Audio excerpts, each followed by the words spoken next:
So today in the third week, I'm reading from A Long, Long Way, which is the third book in this accidental series. This was the first book that I wrote in this house after we moved in here. I think in about 2003 I wrote it, and it's about Willie Dunne, who is a soldier in the First World War. A Long, Long Way obviously is from the song It's a Long, Long Way to Tipperary. They're in trenches in Flanders. His sergeant major is Christy Moran. His captain is Captain Pasley. And this is a little section that describes something that happens to them. You will probably know quicker than they do what's going on. And this is what it says. Then a different day arrived. Everyone had had a lash of tea, and there was a lot of farting going on after the big yellow beans that had come up around 12. As usual, after they had eaten, they were beginning to look at each other and think this St. Julian wasn't the worst place they'd been in. It was the essential illusion bestowed on them by full stomachs. A breeze had pushed through the tall grasses all day. There was a yellow flower everywhere with 100 tiny blooms on it. The caterpillars loved them. There were millions of caterpillars, the same yellow as the flowers. It was a yellow world. Captain Pasley was in his new dugout writing his forms.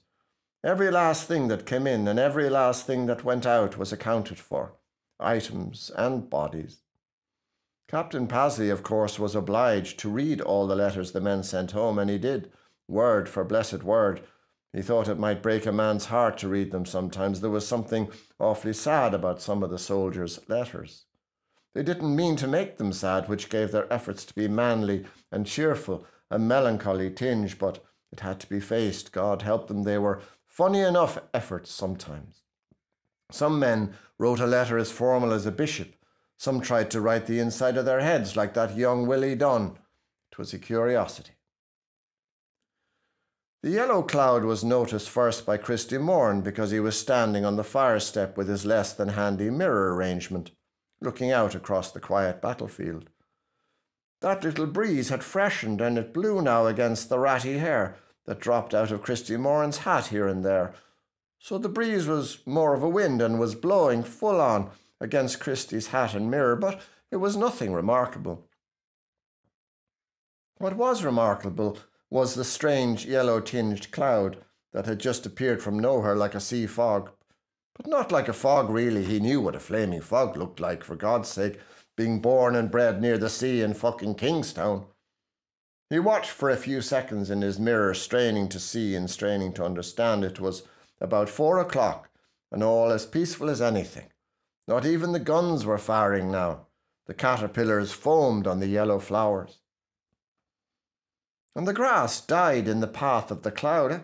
That was only Christy Moran's impression, maybe. He hiked down the mirror a moment and wiped it clean with his cleanish sleeve. Back up it went. The cloud didn't look too deep, but it was as wide as the eye could see. Christy Moran was absolutely certain now he could see figures moving in the yellow cloud. It must be some sort of way of hiding the advancing men, he was thinking, some new-fashioned piece of warfare. "Would you ever fetch out the captain?" he said to O'Hara. "All right, boys, stand now in readiness. Get those rifles up here. Machine gunners, start firing there into that bloody cloud." So the gun detail leaped to their machine gun, Joe McNulty and Joe Keelty, the loaders as ever, Mayo men and cousins too, that joined up somewhere against the wishes of their fathers, they had confessed, and the bullets started clattering away from them, the waterman keeping the gun well cooled, the shooter firm on his knees and expecting all the while to have the top of his noggin shot off. But this was a very curious advance. Captain Pasley came out and stood contemplatively by Christy Moran, who had abandoned his mirror and was standing up on the fire step. Such was his puzzlement. "What's going on, Sergeant Major?" said Captain Pasley. "I couldn't tell you for the life of me," said Christy Moran. "There's just this big fucking cloud about 50 yards off, drifting along in the wind. Doesn't look like fog. It might be smoke from fires the Boche are burning. Might be. You can see them coming on? I thought I could, sir, but there doesn't seem to be anyone. No shouts, no cries. It's as quiet as a nursery, sir, and all the babies asleep. Very good, Sergeant Major. Cease firing, men. The Algerians to the right were a little ahead of them as the trench twisted away there in a slight salient. All the Irish were on the fire step now, all along the length of the trench, some 1,500 men showing their faces to this unknown freak of weather, or whatever it might be. The commanding officer was rung up and told what was afoot, but there wasn't any coherent order he could think to give, except to be cautious and shoot anything that came creeping. There had been no warning barrage, and the dense smoke didn't look too threatening. It was beautiful in a way. The yellow seemed to boil about and sink into whatever craters it was offered, and then rise again with the march of the main body of smoke. There were still birds singing behind them, but whatever birds had been singing in front of them were silent now. Captain Pasley removed his hat and scratched his balding pate and put the hat back on again. I don't know, he said. Like a London fog, only worse. The big snake of turning yellow reached the parapet of the Algerian stretch of the trench far over to the right, and now strange noises were heard.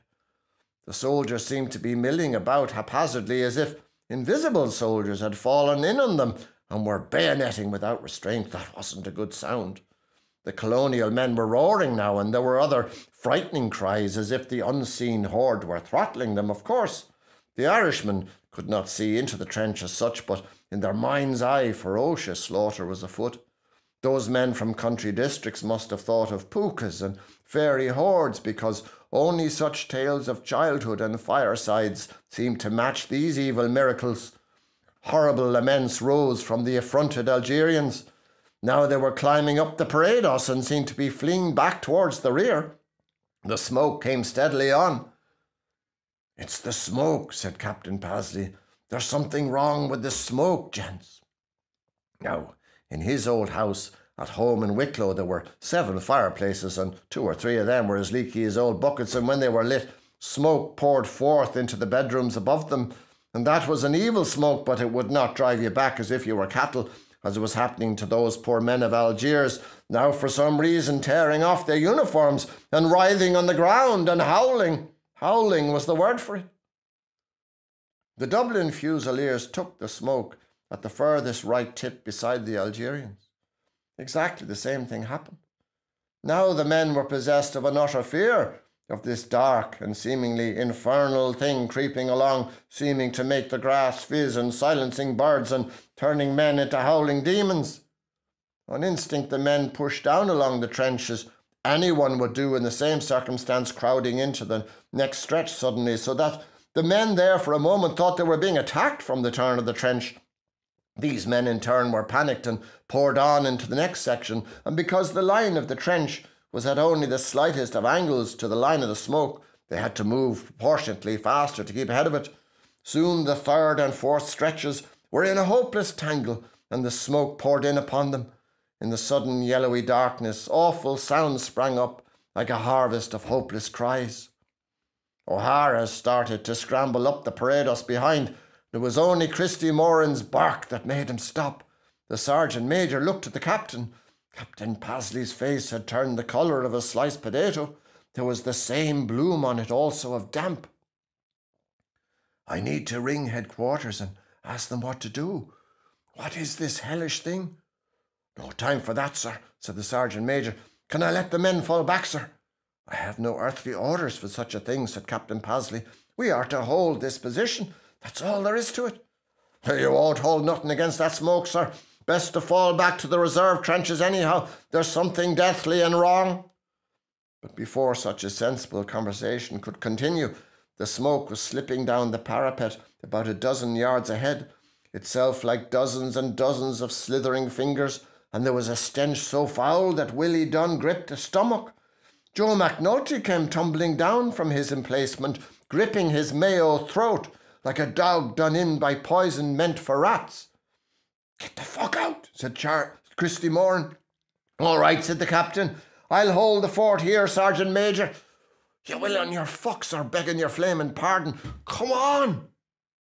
Willie Dunne and his comrades scaled the parados and everyone started to stumble back across the broken ground. It was astonishing to be up, out of the trench, and going along at the level of normal things. Ghosts of soldiers plummeted out of the smoke up to the right and tottered screaming along, falling to their knees, their hands around their throats like those funny men in the music halls that would pretend to be being strangled, and it was their own hands at their necks doing the throttling. Now there was no question of order or retreat.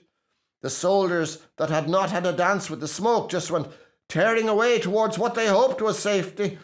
After some hundreds of yards, they reached one of the advanced batteries who, without a word, caught the horror in their faces and began to shout and pull and jostle to try to get up the horses quickly to bring off the guns, for it would be a fearsome disaster to let guns be captured.